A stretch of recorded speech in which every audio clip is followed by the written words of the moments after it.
Assalomu alaykum. Bugun sizlar bilan o'tgan darsimiz davomi, demak 48-betdan davom ettiramiz. ضع في الفراغ فيما يلي الضمير هو أو ها. Demak, kelayotgan bo'sh o'rinlarga hu yoki ha degan zamirlardan birini qo'ying. هذه البنت طالبة اسمها زينب.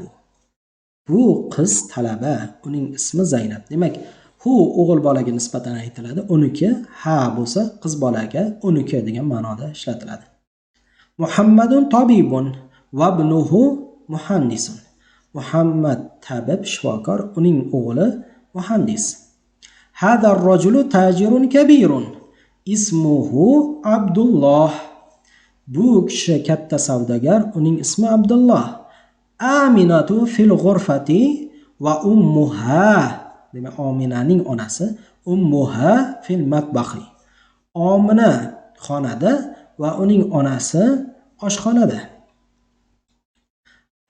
Aishatu tabibatun va ukhtuha mumarridatun. Oisha shifokor va uning opasi hamshira. Kharaja Muhammadun min al-fasli va kharaja ma'ahu zamiluhu. Muhammad sinfdan chiqdi va u bilan birga uning o'rtog'i, kursdoshi, sherigi chiqdi.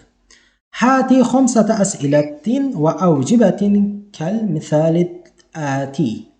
Kelayotgan misollar kabi 5 ta savol javob keltiring. Indaka qalamun? Sanda qalam bormi? Na'am, indi qalamun. Ha, menda qalam bor. Demak, mana shunga o'xshagan o'sha senda masalan boshqa kitob bormi, sumka bormi, boshqa savollar qo'yib, demak bu yerda 5 ta misol keltiramiz. Keyingisi hati khamsata as'ilatin va khamsata as'ilatin va awjibatin kal misalil ati. Kelayotgan misollarga kabi demak 5 ta savol va javoblar keltiring. Indaka qalamun? Senda qalam bormi? La, ma indi qalamun. Yo'q, menda qalam yo'q. Demak, bu yerda to'g'ri javobida ha, menda qalam bor degandi. Bunda endi yo'q, menda qalam yo'q. Masalan, indaka kitabun? Senda kitob bormi?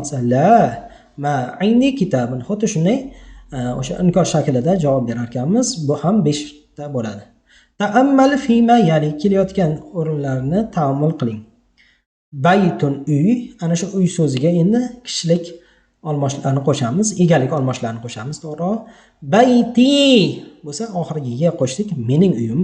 Baytuka, sening uying. Demak, bu kas o'g'il bolaga nisbatan ishlatiladi, sening uying. Baytuhu, uning uyi o'g'il bolaga nisbatan. Baytuha, u qiz bolaning uyi. Adifil asma al-atiyat إلى المتكلم والمخاطب والغائب والغائبة كما هو موضح في المثال. Xo'sh, kelayotgan ismlarga demak mutakallim, muxotab, g'oyib, g'oyiba ismlarga ism izofa qilgan. Kama huwa muwaddahun fil misali.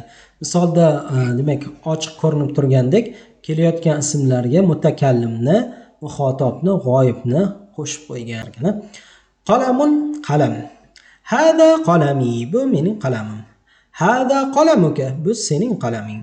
Hada qalamuhu, bu uning qalami.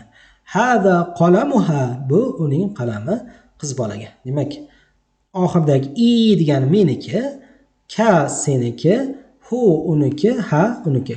Demak, kitob, sarirun, karavat, ism, mindilun, ibnun so'zlariga, sayyoratun, miftahun va yadun so'zlariga ushbu qo'shimchalar o'zimiz qo'shib olib, demak, mavzuni yaxshilab o'zlashtirib olamiz.